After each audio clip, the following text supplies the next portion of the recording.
GMNA uses artificial intelligence for generated speech, visuals, and production.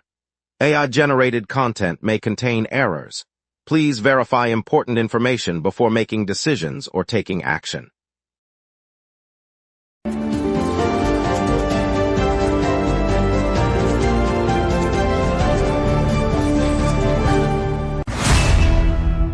Good morning, Montreal. I'm Lauren Dupuis. Today we'll break down the city's decision to cancel the Outre-Moen modular housing project over contamination, preview the $134 million Place des Arts theater renovation, and note traffic is clear this morning. Over to you, Ryan. The National Bank Open in Montreal features 71 of the world's top 72 players competing this week. The tournament begins tomorrow, with early matches scheduled on the main court at the downtown venue. Ticket sales reached a record high last month, filling over 90% of available seats for the event. All right, let's get into it, and jump straight to today's headlines, starting with the latest local news updates. Good morning, Montreal.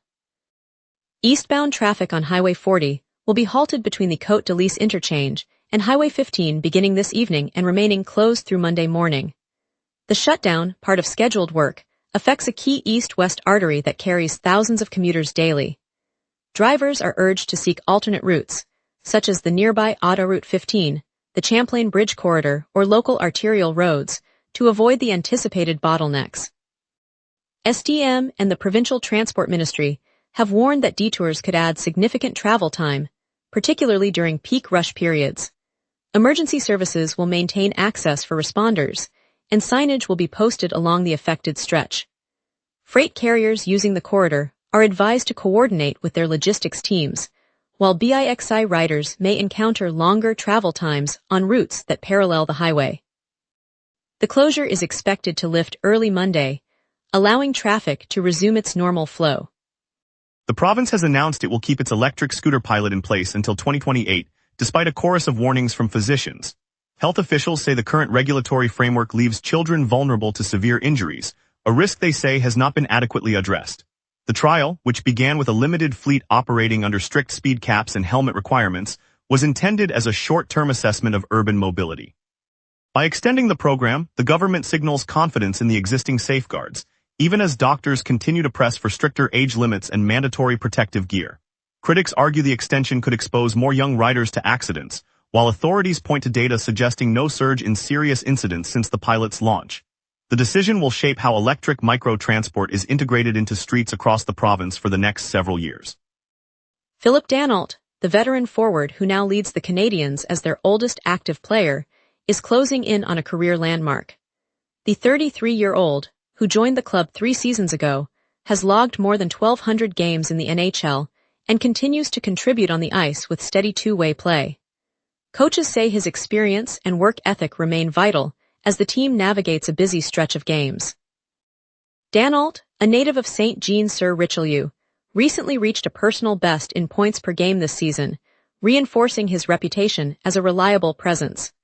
Fans in the Bell Centre have taken notice, cheering each shift as he edges toward the milestone that could see him become the franchise's longest-serving veteran in recent history. He is slated to dress for the upcoming home game, where his veteran presence will be on display. 71 households in Montreal are still residing in emergency shelters a week after the province's unofficial moving day on July 1st. Officials say the tally, released on July 8th, more than doubles the 40 households recorded at the same point last year. The surge reflects the annual influx of renters scrambling for new apartments, a pattern that typically overwhelms the city's short-term housing network each summer. Social service agencies are working around the clock to match families with available units, but the backlog persists as landlords tighten lease terms and vacancy rates climb. City officials warned that the strain could linger if additional affordable options are not secured before the peak moving period ends. Provincial Housing Minister Julie Tremblay said extra funds have been directed to shelters, but capacity remains stretched. City Housing Chief Lucien Boissé-Chéard urged families to register online. New projections from the Institut de la Statistique du Québec reveal the island's population will shrink by roughly 10% by the year 2051, a drop that will unfold over the next 25 years.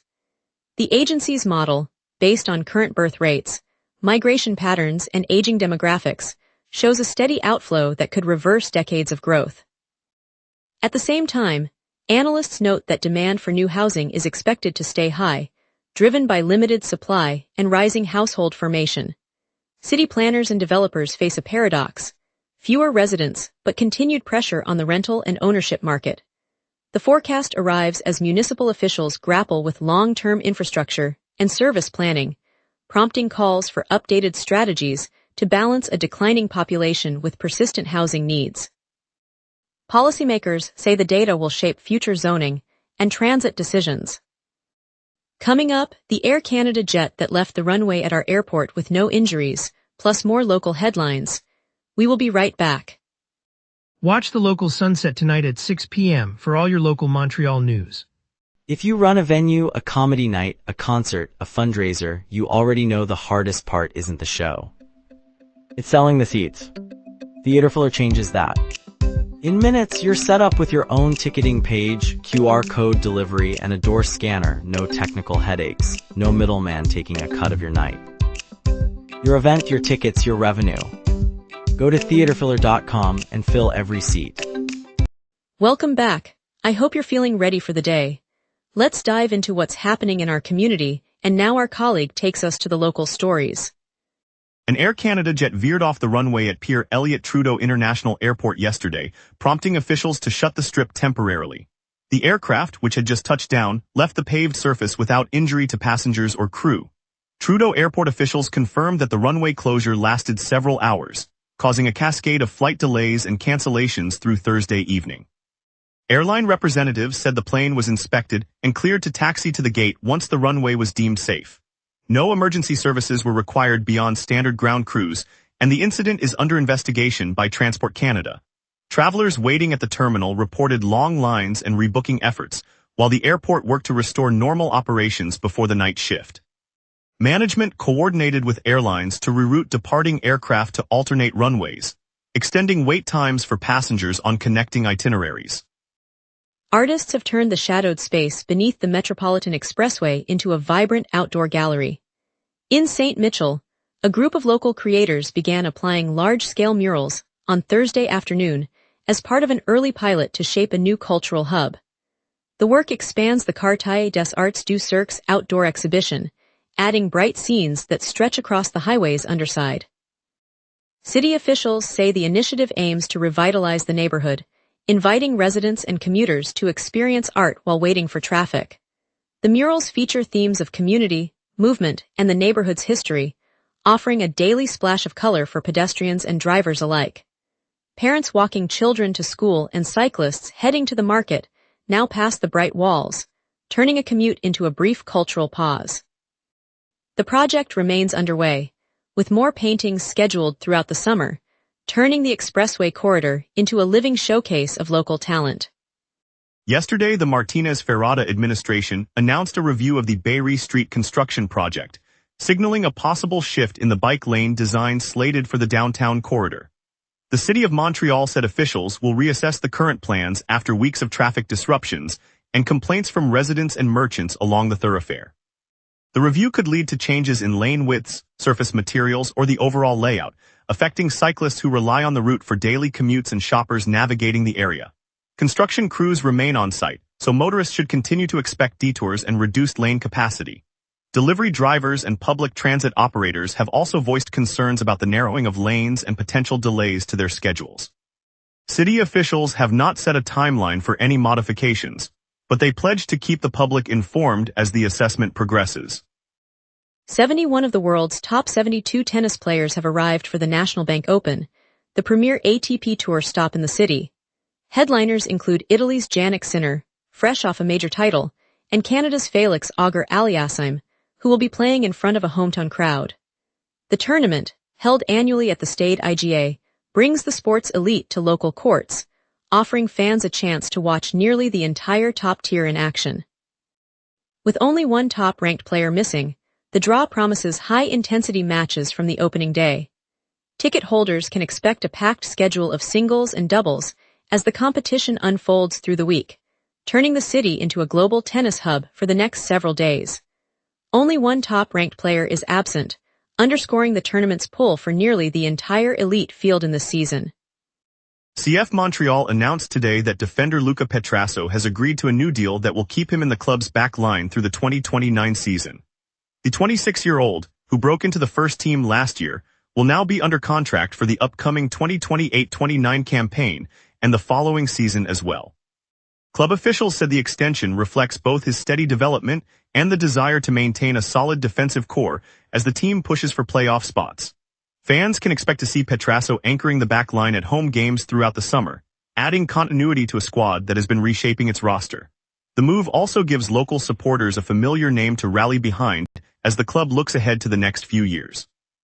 Now, let's turn to our weather team for a quick look at today's conditions.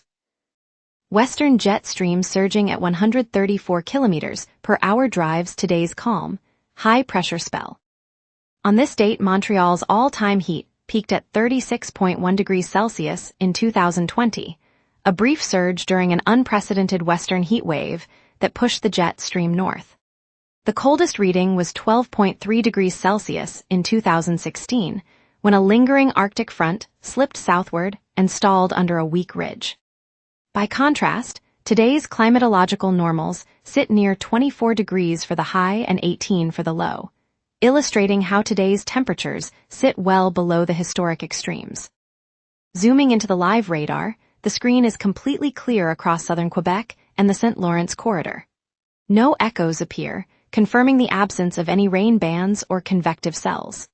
The calm picture reflects today's high-pressure dome, reinforced by the western jet that is slicing overhead without forcing lift. With the atmosphere stable, precipitation will not reach the city, and the map will stay quiet through the afternoon. At 7 a.m., Montreal sits at 18 degrees with partly cloudy skies and 90% humidity. A gentle west wind blows at 10 kilometers per hour, gusting to 21, while pressure is rising under a high-pressure ridge that is consolidating over eastern Canada.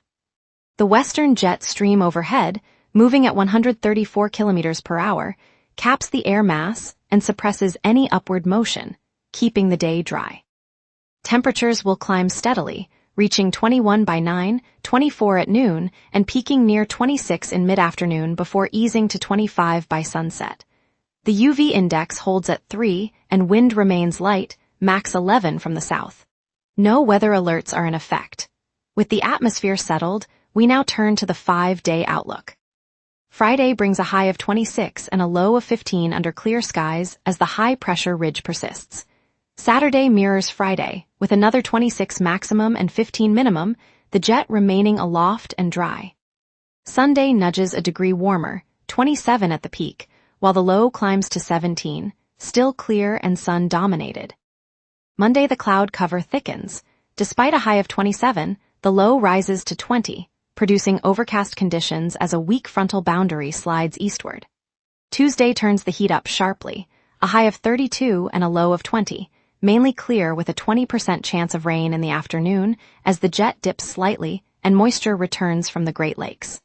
The pattern shows a gradual warm trend with increasing instability later in the week.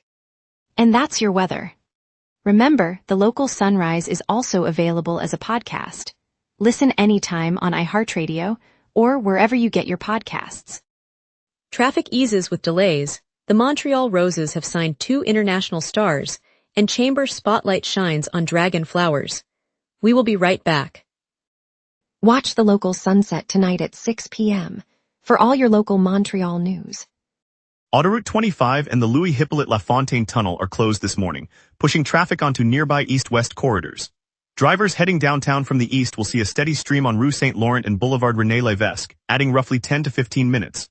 On Autoroute 40, the Félix-Leclerc segment remains under restriction, so lane reductions are in place through St. Laurent, causing a similar 10-minute delay. If you need to cross the river, the Champlain Bridge stays open, though a short queue may form as vehicles merge from the tunnel detour. Airport-bound travelers should avoid the closed Autoroute 25. The best alternative is to stay on Autoroute 40 east to the Descartes exit and follow signs to the airport. Aside from these zones, the rest of the network moves freely, with no accidents reported. Looking ahead to the afternoon, the closures remain, so plan alternate routes or consider the commuter rail if you can. First up, the 2026 of FPIKNIC erupts today at Jardin Le Petit Prince-on-Parc Jean Drapeau, a 3-hour electronic marathon with Zeds Dead, Wethin and more, under the stars. Perfect if you're craving a high-energy soundtrack for the summer night. Next, Comedy Legends takes the stage at Estrella on St. Laurent, where Montreal's sharpest comics share the mic alongside touring acts, giving you a guaranteed laugh for a relaxed morning before the weekend.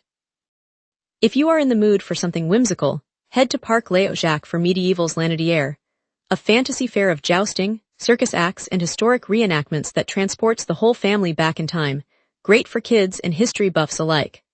Looking ahead, tomorrow Conoake hosts the Echoes of a Proud Nation powwow, a celebration of Indigenous dance, drumming, and culture with workshops and storytelling you won't want to miss.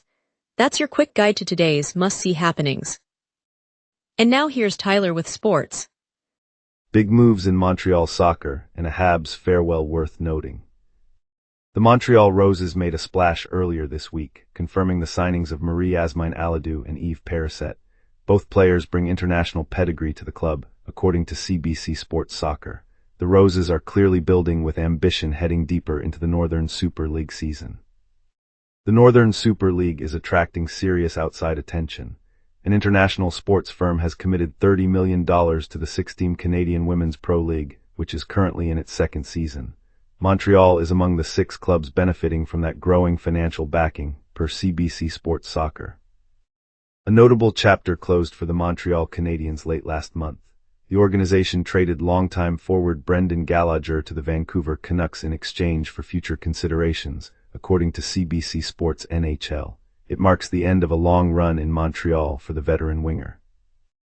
Dragon Flowers, a boutique florist tucked into downtown Montreal, is asking neighbors to rally after its delivery tricycle was stolen last week. Owner Tammy Lau relies on that bright red bike to zip fresh bouquets from the shop to offices, weddings, and birthday tables across the city. Without it, orders are delayed, and the rhythm of spontaneous flower gifts that brighten our streets is at risk. Lau is launching a community watch on social media, hoping a quick tip will bring the bike back and keep the pedals flowing. It's more than a shop. Dragon Flowers turns ordinary moments into celebrations, reminding us that a simple bloom can lift the spirit of any Montreal corner. Stay tuned for a bright note, as local artists transform the expressway with vibrant murals, sparking a new cultural hub. Coming up tonight at 6, the local sunset. Your neighborhood, your city, your news. From City Hall decisions to the stories happening right on your street, we cover what matters most to Montrealers. Join us tonight at 6 p.m. on gmna for the local Sunset, Montreal's evening newscast. In the quiet streets of Lachine, just beyond the St. Lawrence's gentle curve, residents gathered on a Saturday morning at the Old Marinas Pier. Longtime boaters, families with toddlers, and a few local artists set up folding chairs, coffee mugs, and a speaker that played folk tunes while the city's planning committee unfolded a modest table of maps. Mayor Valerie Plont arrived in a blue sedan, greeted the crowd with a smile, and explained that the proposed redevelopment of the historic dock would stretch the municipal budget far beyond what the community could comfortably bear. She spoke of the town's cherished green pathways, the children's playground that now sits where the dock once stood, and the volunteers who have planted native lilies along the water's edge. The turning point came when a teenage girl, holding a sketch of a community garden, asked if the city could channel its energy into preserving the space they already love. The mayor's nod and the spontaneous applause turned a budget debate into a shared promise to protect the shoreline for future generations. We'll carry that sense of togetherness with us as we step out into the day. Inside the bustling Palais de Congrès, the hum of excitement rose like a chorus of laughter and music. Families, students, and seasoned fans streamed through the glass doors, their costumes a kaleidoscope of color, a superhero cape brushing past a vintage comic book jacket, a dragon-scale mask catching the morning light. Over 67,000 people filled the hall, a record that turned the convention into a citywide celebration of imagination. One quiet moment stood out. A 7-year-old with a handmade shield approached a famed illustrator, shyly offering a sketch of a brave heroine. The artist knelt, examined the crayon lines, and whispered that the child's story could one day fill a panel of its own. The child's grin lit the room brighter than any neon sign, and the crowd around them erupted in applause, sharing in that simple affirmation. Tonight, the Palais de Congrès will echo with stories of friendships forged, dreams renewed, and a community that grew stronger together.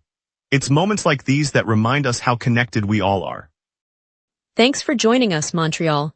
Tonight's look at the artists turning the expressway into a vibrant mural corridor reminded us how creativity reshapes our city.